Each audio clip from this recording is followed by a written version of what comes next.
Uh, okay, sorry that I'm a bit late because I tried to log in with the other account and it kept me in waiting list. So, but anyway, I think I'm just on time and glad that I made it. Yeah, yeah. On behalf of the Rotary Peace Alumni Association, I would like to welcome you all to this 24-hour Global Peace Conference and the Fight for Freedom panel. And before I proceed any further, I would like to acknowledge the traditional owners of the land on which we are standing now from different parts of the world. I'm here in Lismore, a small, beautiful country city in the far north coast region of New South Wales. And the traditional owners of this land are the Aboriginal peoples of the Banjalang nations. And I pay my deepest respect and honor to their elders, past, present, and emerging, for nurturing and looking after this beautiful land. My name is Maung Marma. I belong to a Marma indigenous community from the Chittagong Hill Tracts region in Bangladesh. I'm a Rotary Peace Fellow, graduated from UQ in 2017, and also am currently pursuing a doctoral research at the Southern Cross University. So we are really excited to see you all here today and glad that you can join us for this important discussion about Myanmar's fight for freedom.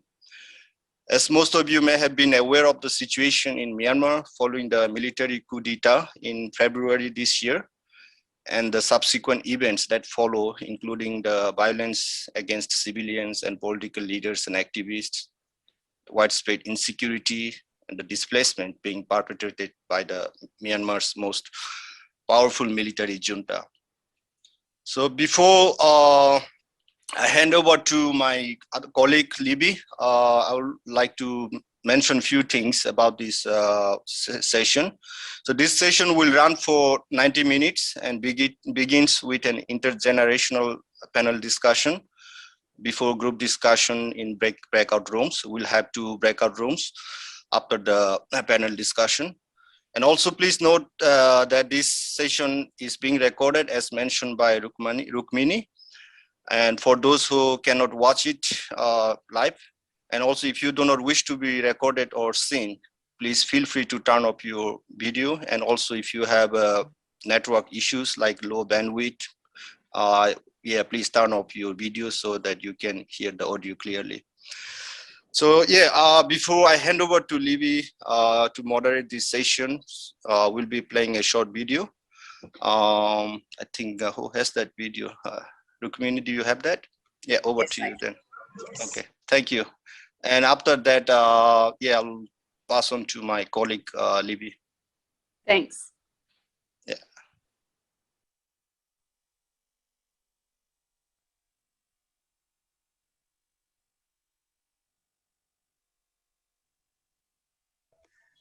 Give me a minute, it's taking time to load.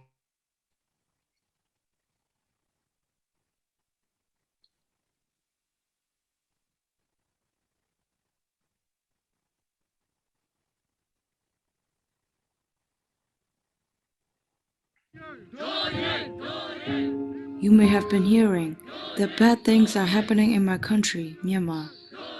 Our country has been ruled by unelected military leaders for 60 years. They have controlled every aspect of our lives and had closed off the country to the world. In 2011, they agreed to gradually hand over power to a democratically elected civilian government and open up the country to investment, trade, and aid from around the world. However, the military generals forcibly took back control of the country on February 1st. They were afraid of just how much power they were losing to the popular civilian government and started arresting and detaining. The people were furious, unanimous in their condemnation of the coup. An unprecedented backlash followed, as hundreds and thousands of people took to the street in protest. Women, men, children, the elderly, everybody joined in, hanging pots and pans in traditional symbolic gesture against evil. Civil servants organized a nationwide civil disobedience movement, refusing to work for the junta, while the streets lined with peaceful demonstrations all around the country.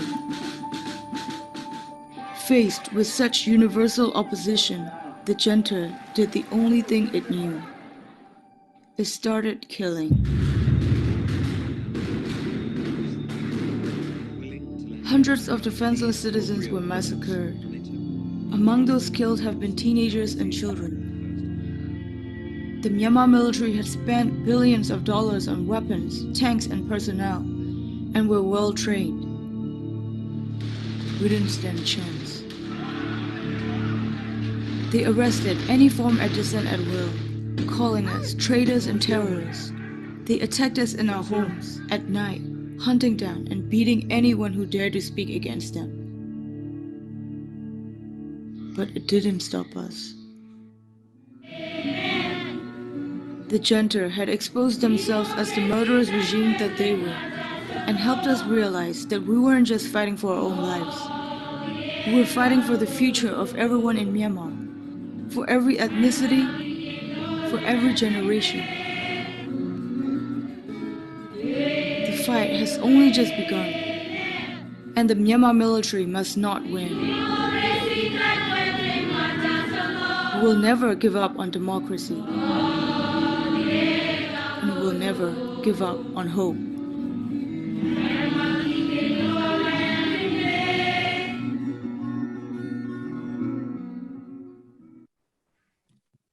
Thank you very much for that video. I think that kicks off this session very well.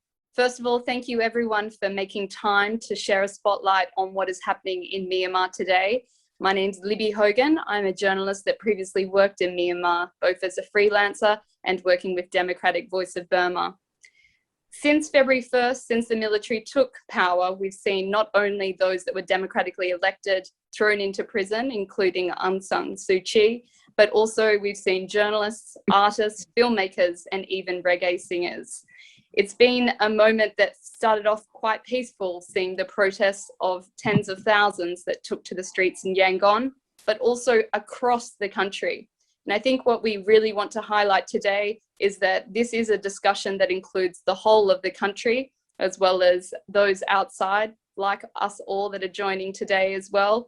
I would love for everyone to leave today not only with an awareness of what is going on, but also for the different perspectives. We have two different generations here on our panel discussion today.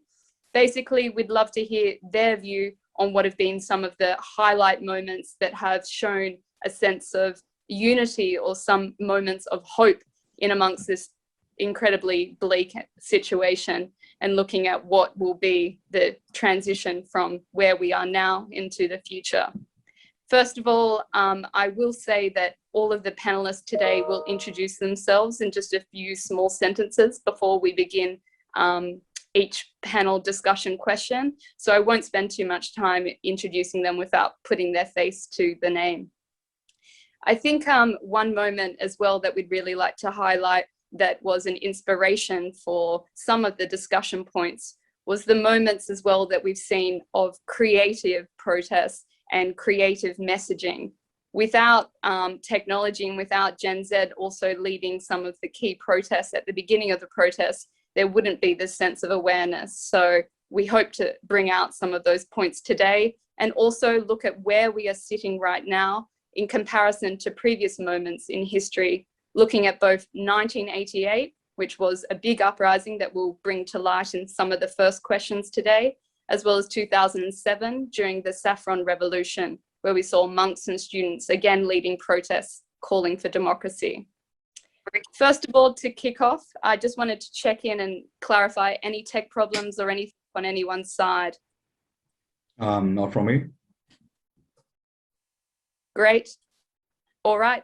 To begin, we want to start off with a little bit of history. And again, that last point that we saw in some of the clips just then, what is this moment? How is it different to some of the previous revolutions that we've seen in Myanmar? First of all, I'd like to invite Thein Moe Win as well as Mary to respond to this. Looking at this moment that has been dubbed the Saffron Revolution, people rising up against the military, saying they don't want the military to rule, they want democracy. How does this moment, the Saffron Revolution, compare with previous moments we've seen in Myanmar's history of protests and uprisings? Thein Moe Win, if you'd like to kick us off, please. Yeah, thanks, Libby, for having me, and Peace Fellowship Alumni Association as well. Yes, if we talk about the revolutions, we had many major minor revolutions in the past. After 1962 coup and after 1988 coup, 1997 university students protests, and the 2007 Saffron Revolutions as well. I got involved in the 1988 revolutions and 1996 university students protests. Then after that, because of all the universities shut down, I left Myanmar and continued my study in Malaysia and then continued here. So what happened was, yes, of course, those revolutions usually triggered because of the junta's cruelties and the brutal oppressions, you know. So, and then after the revolutions, if we say those face the severe crackdown by the junta, because they see that peaceful demonstrators are their enemies, you know. So in terms of what we need to compare with the past and the current scenarios of the 2021 revolutions, of course, if we see in the past, we had each revolution has its own uniqueness. From if we look at 1988 revolutions, a major uprising, for example. So apart from the mass protests and nationwide revolutions, we could say like we had a parallel government, NCGUB, we had the Students' Army, ABSDF, we had the civil servants joining these revolutions. And if we look at 1996, we had a university students protest nationwide, and also Saffron Revolutions in 2007 as well. But however, those revolutions in the past failed because of, not because of the revolutions itself was weak, not because of the junta was strong. It was because of some of the international key players got involved in that obstacle, being an obstacle in those revolutions, I must say. So if we look at China and Russia, they have been very close ally of this terrorist Myanmar military junta. And in the meantime, the United Nations Security Council couldn't come up with those effective resolutions or the actions against junta. And at the same time, international communities, including ASEANs, have been voicing out that deeply concerned internal affairs and so on. That's how we face by the time those revolutions. I have portrayed that in my drawings.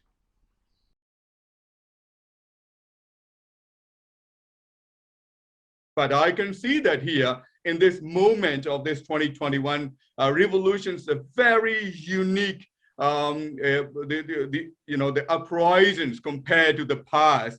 We can see that like we have got a CRPH, formed by the elected parliamentarians. We had national unity government. We had a people defense force for the self-defense. We had also a civil disobedience movement.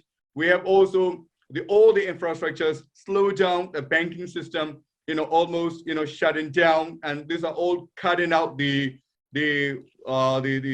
financial flow to the junta, So at the same time, of course, we are having. I think thanks. I think I just want to highlight.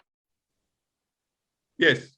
Some of those points for an audience perhaps that aren't so familiar with what is the CPRH. So I think already right there you've highlighted some of the key differences, whether it's people leading, looking at the student union movements, or looking now also with the organization. You mentioned there that there has been the establishment of a parallel government. I think this is one thing that still is not really covered a lot, because again, giving legitimacy to a parallel government is something that's quite hard if it's not written into certain agreements between nations. So thank you again for highlighting some of the key players and who has been leading this time. I'll quickly move on to Mary, because again, we've got so much to cover, and I'm going to come back to some of your points, Thein Moe Win, as well, a little bit later about some of the failures of the past. But Mary, I wanted to bring you in. What are some differences in terms of uniqueness with previous protest movements and the revolutions? What are we seeing that's different now in your view?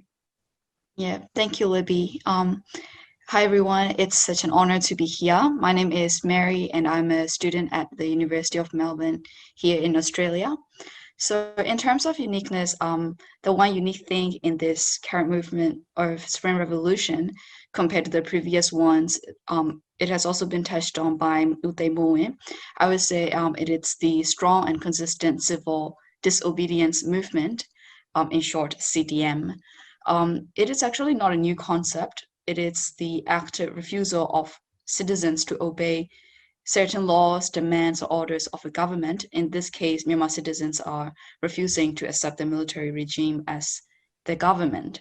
And in this movement, staff and workers have refused to work or serve the regime until the democratically elected government is given the power back. And despite the danger that these workers face, such as being arrested or losing their jobs, government staff from all departments, including healthcare, education, they have refused to serve under the military regime. And they have also gained support from public, actually locally and internationally, in both financial and social support. And I think this support is really essential and it's unique because we have to keep the CDM going because we have to because it is very powerful weapon. It is a powerful weapon to fight against the legitimacy of the military regime. And also it is showing that the people of Myanmar, they are being resistant in a non-violent way, in addition to the protests since the beginning. Oh, thank you Also, there, Mary. I think that one point they're talking about the civil disobedience movement, or CDM, is something that we've seen a lot on protest flags, and we've seen this call, which is an incredible call and raising the stakes incredibly high to say, leave your jobs. If you're a doctor at a hospital, leave your post because we need to create a sense of chaos so that the military have no legitimacy. They can't function. We need to cut off the money. I'll keep the ball rolling and move on to the next point and bring Thein Moe Win back in. And I'll just get you to say one sentence to introduce you. We went straight into your passionate response, so I'll let you introduce yourself in a moment. But Okay. basically, we're talking about what is Myanmar's unique position. We've got China in the north, we've got Thailand, we've got Bangladesh, we've got all of these neighbors around, and we've got some very big key stakeholders as well that want their finger in the pie for some of the natural resources. Can you kick us off? Why is Myanmar so important? And given its strategic position, how does this influence the situation and moving forward with the key players that come in due to the geopolitical situation? Yes, first, I forgot to introduce myself. After I left my university, then I continued my degree and master in Malaysia, became lecturers, and then I got scholarship to pursue my mechatronic engineering in the University of New South Wales. I finished my PhD. At the moment, I'm working in the ResMed. But as Libby, you mentioned about the geographic locations, yes, indeed, this Myanmar is a very strategic locations of Southeast Asia. It is, I must say, it's a gate of Southeast Asia. It has got a long coastal line open to Indian Ocean and the Bay of Bengal. It has been sharing with a long border with the major powers, India and the China. But unfortunately, this Myanmar is facing is a democratic struggle for the past more than 5 decades of time. People there have been living under dictatorship, have never been living under the peaceful the conditions, have never been under the fully democratic government in the 1962 coup. If we point out, we have witnessed, the international communities have witnessed what happened was after 1988 coup in Myanmar. There were the denials of ethnic minorities' rights, crimes against humanity, human rights violations, ethnic cleansings. Even we have seen like a genocide against Rohingya minorities happen, in Myanmar. So as we see what will happen for the regional the global peace, we see aftermath of this 2021 coup. If we don't stop this junta, if the international community fails to stop this junta, there will be a lot of threats will become reality. We see that China is a very close ally of this Myanmar, as I mentioned, that they will take over many projects across Myanmar, building dams and drying out rivers and digging out the natural resources, and also the causing like a deforestation. It will have an impact on the environmental threats and the climate change threats. And China will, control the Upper Myanmar because it needs to establish One Belt, One Road projects. At the same time, China will build the artificial island, the same that we are facing off Philippines in South China Sea. Having the presence of China in the Indian Ocean and the Bay of Bengal, lots of the global threats will become like, the international trade threats, the maritime threats, and the climate change problems, and peace and security threats in the Indo-Pacific regions, those areas. At the same time, this military junta, will try to fool the international community saying that we are on the right track of democracy, but they will drive out this racial, religious minority out of the country, causing another genocide. And also, they will also, they create the drug export in those areas, the problems, and also they will create this country like North Korea. So, I'll stop you there, Thein Moe Win, because I think yes, as well some of your points about what are some of the threats for Myanmar. You looked at environment there. We've also looked at natural resources, how this could displace some of the local populations also to the natural resources. And even last night, listening to the UN Security Council trying to vote on a declaration, trying to have an arms embargo. Finally, 4 months after the coup, they've agreed at least on calling countries to stop the flow of arms. So the threat also of a large-scale civil war is really, really quite risky, and that window of trying to find peace and negotiation in the hands of ASEAN is perhaps ticking as well. So I'll let Richard comment on some of those points. So Richard, hearing your point of view, given Myanmar's geopolitical position, what are some of the key stakeholders? And also I'd be interested not only at hearing some of the partners and some of the important players you think are key in influencing Myanmar's future. Has anyone also, in your view, taken a step forward at trying to open the dialogue or maybe discuss with the military to hand power back to the NLD? Hi, my name's Richard. I'm from 88th generation, like Thein Moe Win, and after that I joined the military kind of to fight against military government. And in that circumstance, I'm still living in Melbourne as working as a medical scientist. So regard, of that, Libby mentioned about, I think, as Thein Moe also already mentioned about like a geopolitical strategic, location of the Burma. And this is very important because like when China became a second largest economic powerhouse, they try to, using like the leverage money and pour into like destabilize the probably, like Burma, like signing with the military. And also what they think, a lot of business interests, economic interests in our country. And then, as we are living under the like a too big, populated in the country, we have a lot of like issue about, like struggles in the East and West things. And not only that, also China doesn't really want the Burma to be like a kind of having a genuine peace, because they try to make the other ethnic to be like giving some support to revolve against, central government. And not only that, they also selling all the military goods to the government as well.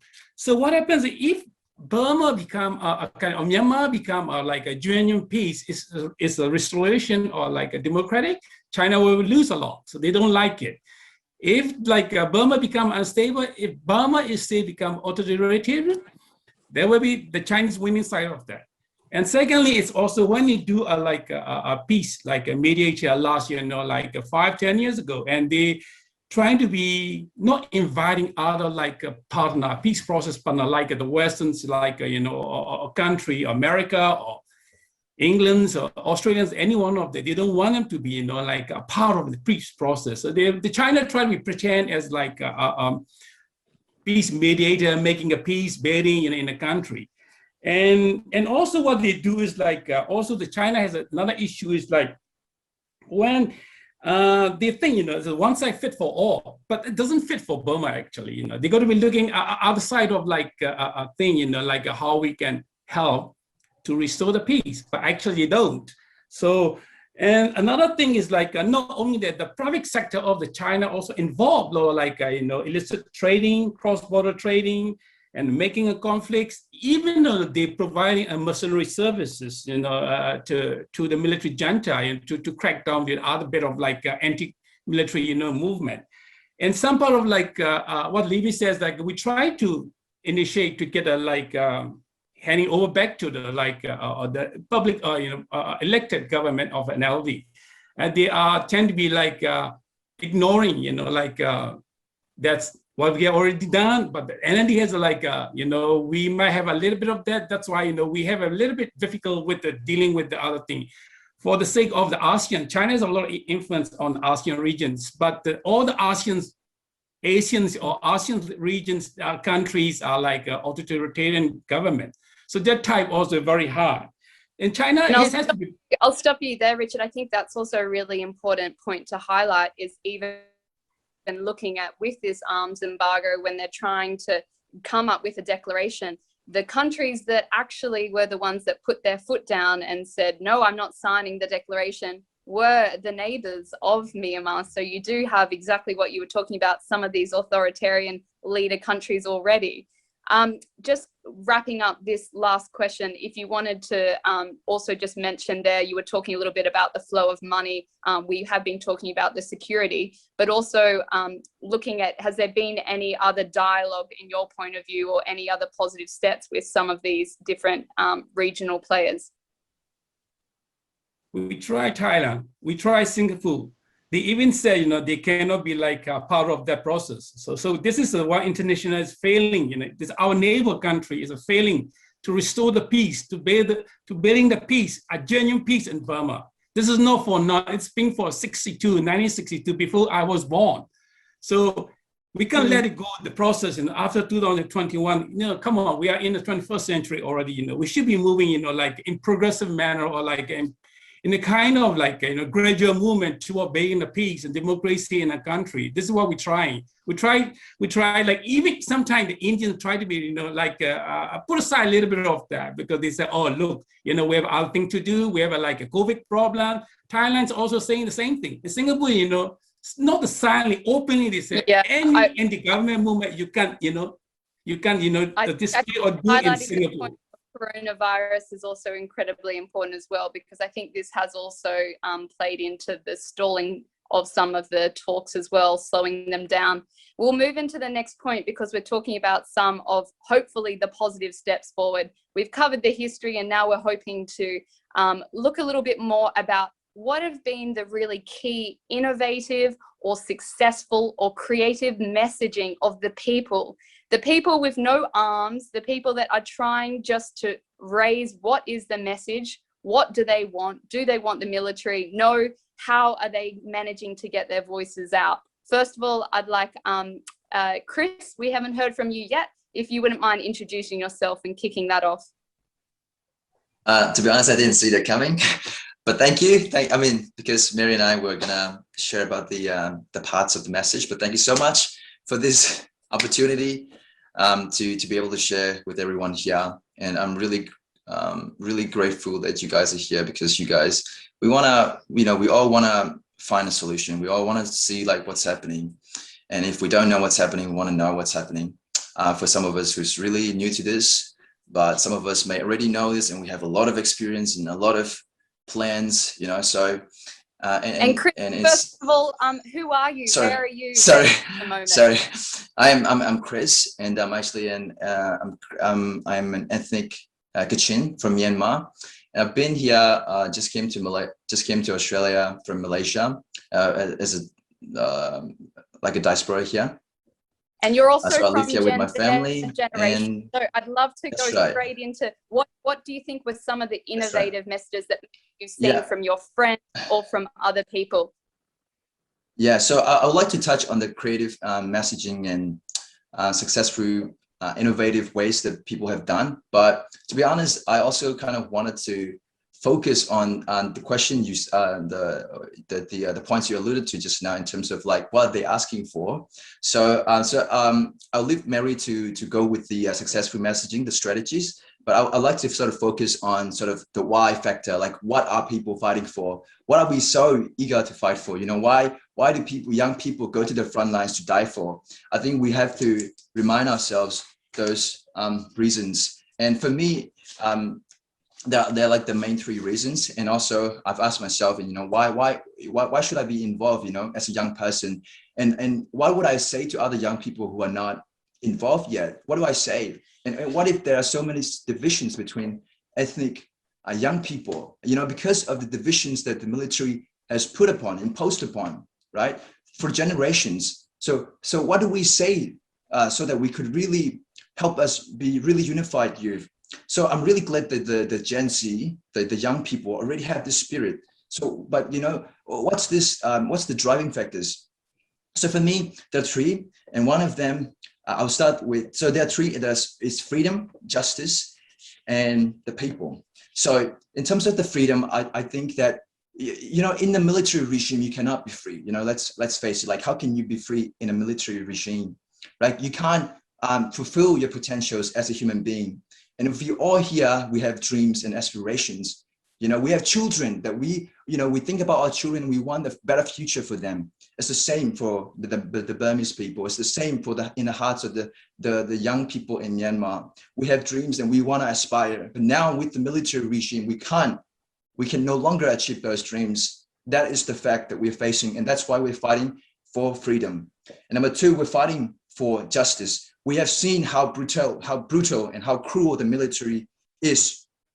They targeted the young people. You know, they didn't even took necessary precautions or, you know, other gentler techniques, but they straight away, they shot young people at their heart and their heads, and they kept doing that. We've seen how evil they are.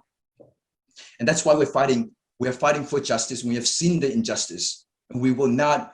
And as a global community, you know, there's Dr. Martin Luther King have said, injustice anywhere is injustice is a threat to justice everywhere.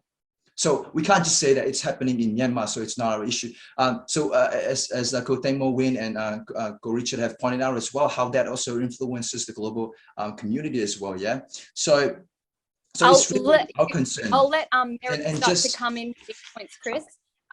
Yep. Sorry, I'm just very conscious of time. Sorry to cut everyone That's off, right. but Mary, could you That's all right, complement some of these points? We heard about justice and heard about fighting for the people. How have people communicated this? How have people been able to communicate this to the global community, which Chris was talking about there? Yeah, thank you, Libby, and thank you, Go Chris. So yes, the innovative ways and tactics used by the protesters has to be the using social media effectively, and the ways that people organize the movements have evolved as a result of Generation Z leaders' savvy tech skills and organizing campaigns online, sharing information on Instagram or Facebook. It has been really effective, and that was also the reason why the military junta tried to cut off the internet completely. And ironically, while they are doing that, they also try to spread their propaganda on Facebook by creating pages, but those were taken down because people of Myanmar reported them to Facebook constantly. And also another advantage of being in this IT era is that we now have the way of instant documenting violence which are happening in Myanmar, thanks to smartphones and people sharing the videos and news on Twitter or Facebook. In previous protests in 1988, for example, it used to be really difficult to get the words out to the world, as well as like to circulate the information among the people. But now they're just one click away. And even like every little actions go a long way in this era, because even you, no matter where you are in the world, you can now be involved in this immigrant resistance against the military dictatorship. leadership, and also some of the other campaigns that have seen success in addition to these social media campaigns. They are the first one is the widespread there been one use. example that you could quickly highlight there about some of their campaigns? Just to round up, we're at time for this question, but could you finish on one example that you think has been a successful moment, some of the timeline since the coup? Yeah, so I would like to put the highlight on the pot banging protests at nighttime, which is based on the belief of Myanmar that it scare away the evil forces and spirits. And in this case, it is the military junta, and it has been also adopted by the recent protests in Colombia as well. So I think it, definitely highlight our message out to the world. Yeah, absolutely. So important. And I will highlight moments of light. Sorry. I'll move on exactly into this moment, Chris. You're about to answer the question for the next one, I know, which is, what are some of these moments, again, that have been either light or hope? So that pivots perfectly from Mary's point. It's not only within Myanmar. If you are seeing these moments of upheaval or also shared problems within countries across the globe, we are seeing some of the Milk Tea Alliance, for example, in Hong Kong and Thailand. People are also holding their own protests or having art events where they're raising awareness that they're standing with them. And then in Colombia, we're also seeing some of the symbolism borrowed, which stands for unity and also, again, fighting for democracy. So Chris, you can continue this point, looking at what have been some of these moments of light and hope. And one thing that I think is really important to highlight is, again, you being Kachin up along the China border, we've also seen in the most isolated areas of Myanmar incredible unity, and unity that we haven't seen in other protests, perhaps as widespread in Asia. Yeah, 100%. Thank you, Libby. So in terms of the lights of hope, right? So this time, I think for the first time, we have seen many ethnic groups come together as in divided ethnic groups as well, coming together to fight against, to join this pro-democracy movement and to fight against the military. So we have one united front. But I think something to really highlight here is that, Myanmar people, Myanmar citizens at large have become more aware of the ethnic struggles and minority struggles, and they begin to really feel sympathetic. So I think this really is a light of hope for all of Myanmar people, and now we are really against one evil, and that's what we are really holding on together. And I've seen, and we're still seeing ethnic armed groups like the KIA, KNU, and different PDF groups, fighting together with a common agenda. And right now there's a lot of they're planning a lot, they're training a lot to really work together. Because one thing I would like to highlight is that, as much as we do peaceful revolutions, we've seen how deadly that was for our people. So I really think that the approach that the armed revolution, in terms of fighting against the terrorist military regime, they are no longer the people's force. But what we're hoping is to be able to form a united ethnic armed forces against and for the people. Great.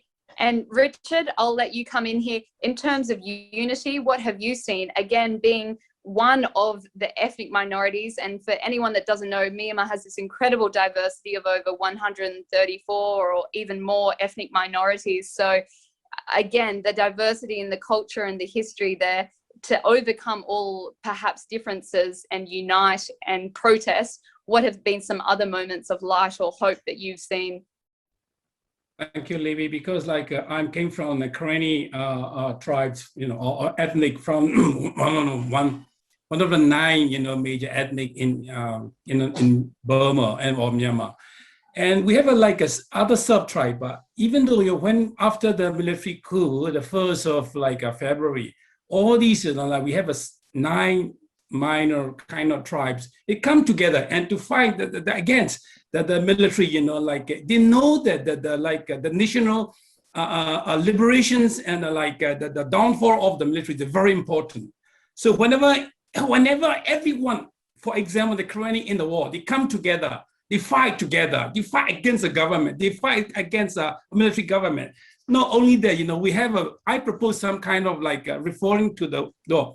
We want peace. That's why we prepare for war. Any kind of war. Any kind mean it's not like, killing people, not like that. Maybe diplomatic, maybe, getting awareness of international, any kind of war to defeat the military government. That's once for all. That's why we all see, I never seen in my life. I've been, maybe 50 years old already, and I never seen such the mega force come together, fight against one particular enemy, which is good for us. As the young one come together, as the elder, all the senior and junior join together, women, children, grandpa, grandma, auntie, uncle, join together hands. Because what they want to fight off the military junta for once for all.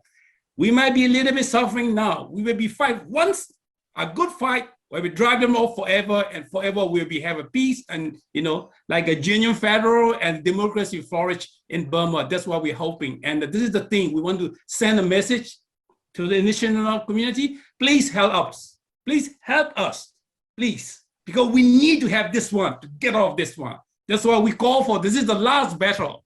We are preparing for the last battle. We are fighting for the last battle. So please, please help Myanmar people, Burmese people. That kind of help we are really, really, really require from international, like community and family. Thank you very much. Absolutely. I think just there as well, talking, it's not just a figure of speech, actually saying that it's one Karenni or one Kachin. You've got these major states in Myanmar, and within them, you've got so many subgroups, and a lot of the land, for example, might be communally owned. So incredibly complicated systems. But for people to organize, and to organize so efficiently, and to be able to also organize online, to be able to get around some of the surveillance, it's incredibly, some of the tactics, when I'm comparing even from a Hong Kong position, you have people getting stopped and screen tests, which are basically police asking for a phone and having a look at your social media presence to see if you took part in protests.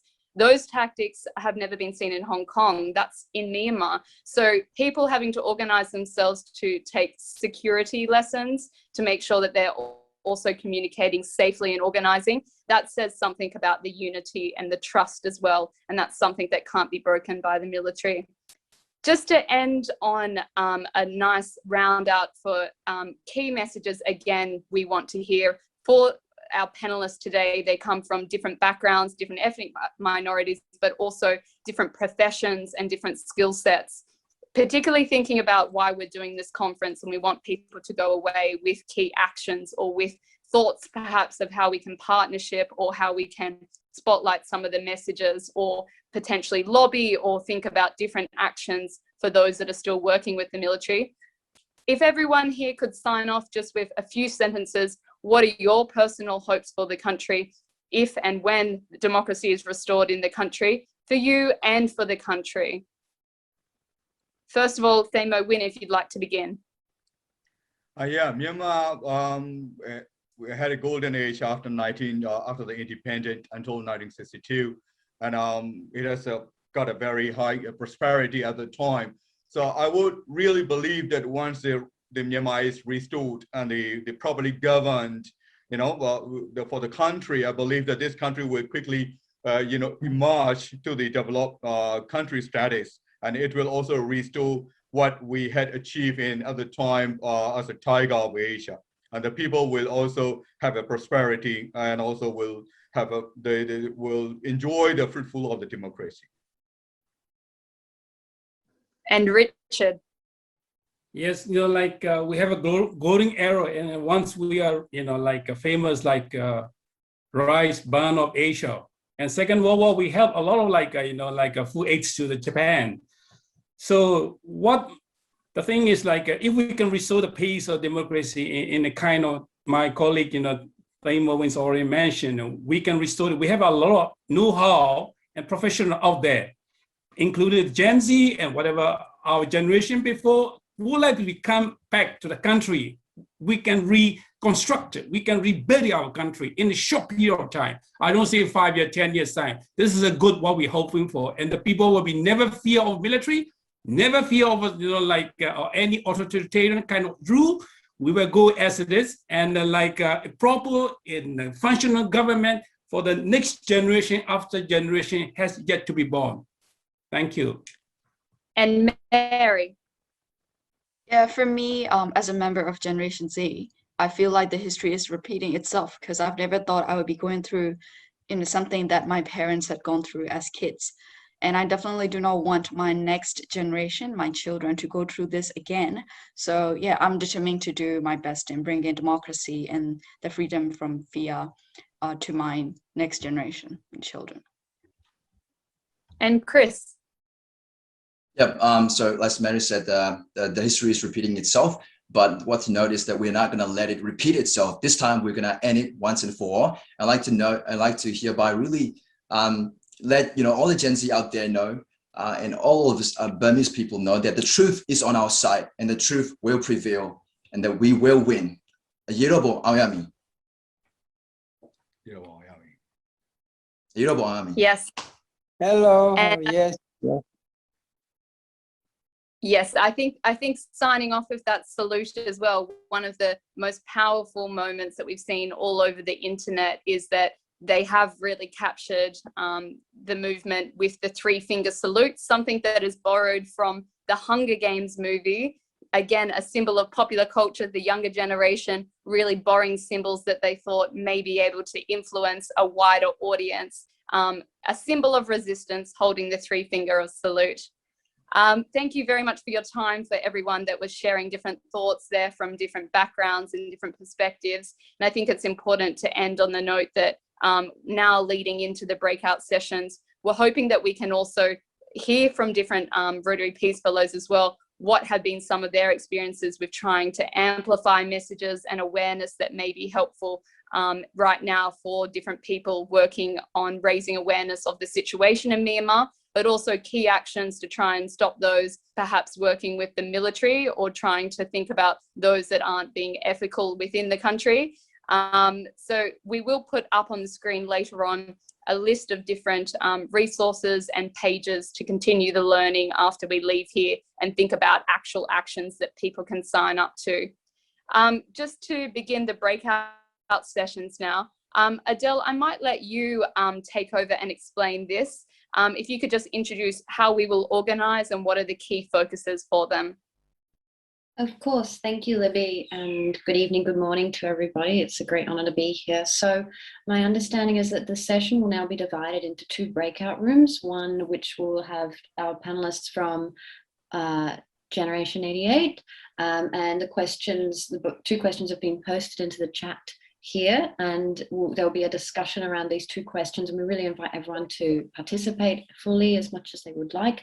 The first question is around why the global family failed to support peace building in Burma between 1962 and 2021. And the second question is, how do we start a dialogue thinking about the repercussions of Myanmar? Sorry, things are moving. There we go. Thinking about the situation in Myanmar and what way those be on the regional and global stability. And then in the Generation Z breakout room, we'll be jumping in and discussing how we might amplify the impact, some of the ways that Mary and Chris were speaking to earlier. So how will some of our activists build their messaging, both locally and internationally? And then also, really drawing upon the experience of our participants in this session, thinking through what are some of the ways that you've seen work in supporting these young activists. And so I believe that, Rukimi, we will break out into our two sessions. Yes, we are ready. So we will have approximately 24 minutes just to make sure that we end on time. So we'll have about 24 minutes in the breakout rooms. There are two rooms. One is the 88 Gen, the other is Gen Z. And the participants are assigned automatically except for the facilitators for both the rooms. So and just wanting to highlight, hopefully we come out of these sessions with a new kind of energy between different people that are participating and learning what are some actions that they can leave from today, feeling not hopeless and not able to do anything. we're hoping to think about some concrete actions. Thanks. Absolutely. So I'm opening up the rooms All right, now, ready and to go. yeah, so you'll be back. You'll be automatically moved into the rooms, and you'll be back in about 23 sorry, minutes. I was just wondering if any of the audience would like to choose a particular, if they choose to, would that be an option? Would you want that option? If we sort of can put it out to the audience whether they would like to, because I can see like some of them, maybe they're like the younger people, maybe they want to be in our group. Okay, let me do this. I'm going to quickly come on reset or the two. rooms to make sure that Give participants just are able 1 to minute choose. now if everyone starts to comment. Yeah. Let me Great. quickly reset. Then if not, we can just allocate so that we can start getting onto it straight away. Yep. Yeah. I'm going to just rename room Great. Gen Z and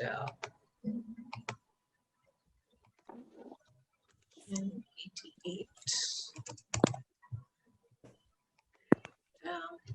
Okay, you'll get a choice to choose whichever room you wish to move into. For those of you who are unable to choose, you can let me know vocally and I'll move you in. Right, here we go. Okay, joining now. Thank you so much. I joined Room 1. Gen Z. Hi, Rukmini. I think I would go for room 1. What's one, Asma? Gen Z or 88?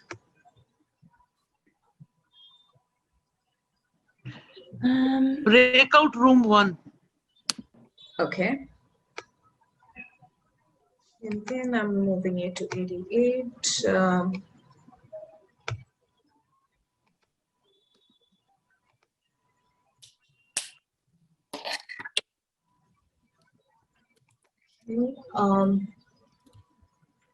Relay 88. Not sure what room 2 means. Do we mean Gen Z? Oh, you place this one? Yeah, I pay for this one, but you want the change for me brand new, everything. We say everything, you know? Yeah, if the change changes. Yeah, that's what I say. You like, I go there. That's all. I even put a new SIM card, or maybe something wrong with SIM card. Yes, I. But this one, every second day I have to restart it. Goes to the network.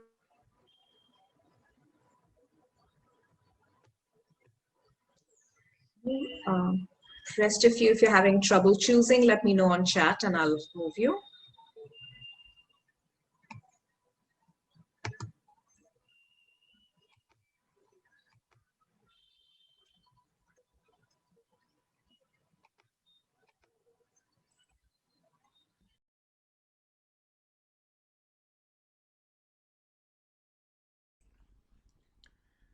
Yeah, it's a good question. You mentioned about why the international community fails to establish genuine peace in Burma since 1962. Yes, of course, we have the organizations in Burma call it for the peaceful coexistence, racial religious harmony, but they don't have authority to drive the community into real peaceful society, because on the other side, if we look at it, we have a terrorist Myanmar military junta. The dictators, they created majoritarianisms, which is a kind of divide and rule policy covering with hate and corruption propaganda. The reason is to protect their own, the military junta's interests. So they come up with that majoritarianisms to divide the country into pieces, that racial, religious, ethnic, non-ethnic, majorities, minorities, and so on. Under this hate and corruption propaganda, if we look at it, we have a strong hate incitement, no rule of law, no racial religious harmony, no racial religious freedom. Ethnic armed conflicts have been going on for decades, and at the same time, if we look at it, we have a major stakeholder there, like the militaries and the ethnic community leaders and the governments. They must work out together if they really like to establish genuine peace in Burma. And as you mentioned about international community's angle, I think that they fail to understand the real ground situations, real ground, the politics and the chaos and the crisis when it comes to the establishing genuine peace in Burma. At the same time, United Nations Security Council fails to come up with a strong, effective resolutions against the terrorist Myanmar military junta's oppressions, brutalities, and atrocities. So I'd like to I'd like to request the international communities, if they really like to establish genuine peace in Burma, please try to understand the Burma, the ground, the situations, and also the same times have a dialogue on how to establish genuine peace in Burma. In that way, they will find the feasible solutions on the establishing the regional and the global stability and peace in Burma, in Indo-Pacific regions, and around the globe as well. Thank you. Catherine, feel free to join a room if you wish to. I think I'm okay. It's still so early.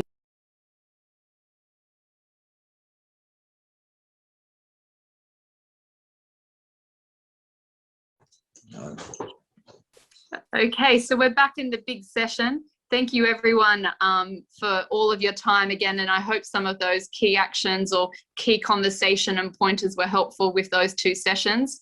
I'd just like to close out the session and just wondering, Chris, did you want to use the moment now, or Adele to put the last multimedia on the screen? It's not me that's doing that. No. All right, we're just going to put the last page on the, perhaps we can provide a little bit of tech support here. I think, yeah, Rukmini, I think you might have, there we go. All right, so we're hoping that everyone today stay connected, stay interested in Myanmar, and provide whatever support or even just listening and helping those around you. We're hoping that there's some new thoughts and new ideas that are leaving this session. Thanks again for all the panelists as well today. Anything else anyone else would like to add? Yeah, so we have made a just a web page for us specifically for this group, so that after the session we could go to the website to have a look at some of those resources that we have on the website as well. But also there is a feedback form as well as a petition that we could sign to support NUG and to ask of the ASEAN Summit to recognize NUG. So you can go to the website to and have a that, look. do people scan will we post this in the group so that people, once we hit the red button to leave this session, where do people find this? So hopefully you could copy this link in your phone, or you can take a picture of that of the screen that is before you. So you will be able to hopefully go to the website with the QR code on the screen as well. Alternatively, just save the you can scan the QR code here with your phone camera, and it will take you to the website as well.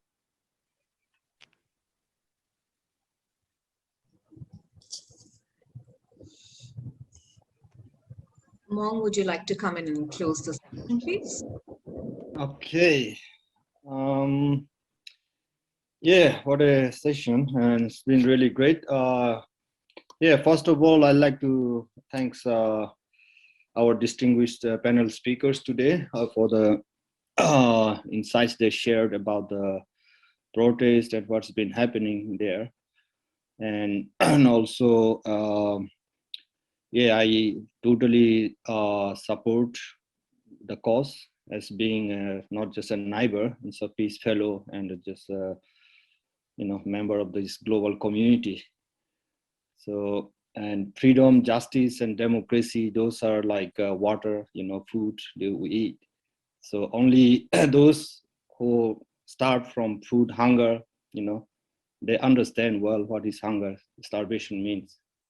People who are deprived of, justice, yeah, they are the one who actually know what justice means. So I think that means we really need to, as a global community, also listen to the people there from Myanmar, not general people, I think they are the main drivers. As you see every day, the protesting, risking their lives, so many young people who will be the next, leaders. So I don't think we can afford to lose any of, the precious lives, especially in this struggle against injustice, violence.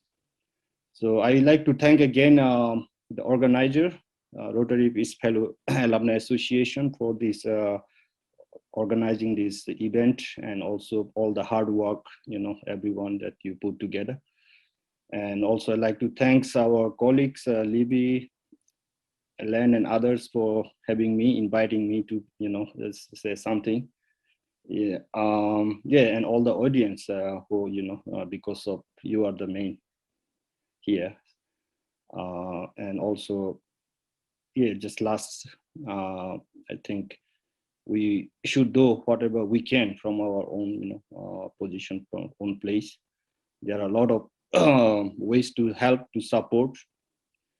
And and myself, I've been also following regularly here, and the local MP here, she's a great supporter of Myanmar, and she's been with the Aung San Suu Kyi for many years. So last parliament, she helped there to, do around some capacity building for the NLD parliamentarians in Myanmar. So I've been always in touch. We live here in the same city. But this is not a one person's job. This is everyone's, responsibilities. If we do really care about the humanity, really care about, justice. So no matter where you're from, I think at least just a positive word, as the Aung San Suu Kyi mentioned, I guess, about this, wherever you are, you just need to have first instill that feelings of, support or solidarity. So that's the key. So with that, and I'd like to end this session for today, and also again. Can we? Oh, sorry. Yeah, could we just could we just do a three-finger salute, and then hopefully, if that's all right, we could share the photos with the ones that we did in the other session as well, with the hashtag Peace Builders for Myanmar. And we could also, and we can send it out to you guys as well after you fill out the form. If you choose to fill the form in the Google site to stay in touch with us, or alternately you'll be able to see on Facebook with the hashtag Peace Builders for Myanmar. So if we can all do this, sign, and then we can go in the gallery mode. If someone could do that for us, or I think if we do this, we can extract it from the recording, hopefully. So that's how it works. So thank you very much, everyone. Just a security warning: if you do not want to be photographed and be on social media, please avoid being on video here. Thank you. Thanks for coming. So I'll just say in Myanmar, Ayerobo Aoyami. And that means the revolution must prevail. So, Ayerobo Aoyami. Thank you very much, everyone. Yeah, thanks, Chris. Just a short few things to mention before I close early. Sorry, I forgot. So, Ellen asked me to mention this. It's really important that, where is it? Okay, there you go. How do I get this? So about other sessions, if you want to join, there are 50 other workshops and panel sessions. So you just need to log on to the Hopin webpage, and also, you can see all the sessions. And also the videos of today's session will be available on Facebook, Rotary Peace Fellows Alumni Association, and also our website. So if you enjoyed this session, also please consider donating to the work that Rotary Peace Fellows are doing throughout the year. So you can just simply visit their website, and there's an option for donating donation. And also we will have more programs coming in the future. So if you like to receive updates, please sign up using I think Ken Rukmini. Hello. Yes, the links are on the chat. I didn't see. Okay, there you go. I lost my own Zoom page. Can you put that link, please, on the chat box? The links are on the chat.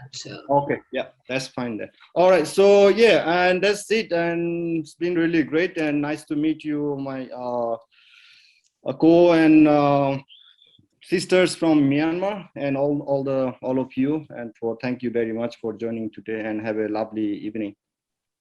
Thank you so much, guys. Thank you.